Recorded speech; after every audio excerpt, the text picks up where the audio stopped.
لرمضان dan siapkanlah siwak kamu untuk kedatangan Ramadan. الصلاة بسواك ب70 صلاة بلا سواك. Sesungguhnya satu salat dengan siwak adalah sama dengan 70 salat tanpa siwak. وركعة الوتر بسواك ب70 ركعة. Ada satu rakaat dengan siwak satu rakaat witir dengan memakai siwak adalah sama dengan 70 rakaat melakukan witir. وركعتي التراويح بسواك ب70 ركعة. Dan dua rakaat witir dengan siwak sama dengan 70 rakaat salat tarawih. أنت ستصلي بسواك ستخرج ب20 في 70 كذا كذا ركعة، ومن نسي السواك سيخرج ب20 ركعة فقط.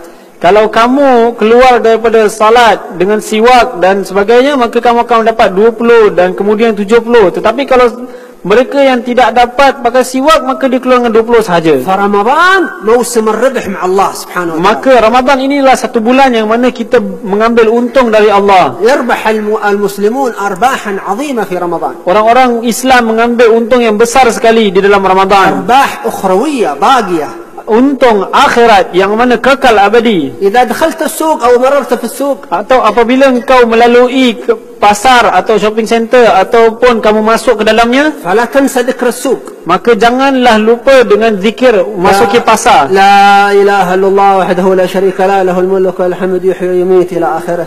La ilaha illallah wahdahu la syarika lah lahul mulku wa lahul hamdu yuhyi wa yumiitu sehingga akhirnya 5 ثواني فقط 5 saat sahaja. يعطيك الله مليون حسنة في 5 ثواني فقط. Maka Allah Subhanahu wa taala memberi kamu 1 juta kebaikan dalam masa 5 saat sahaja.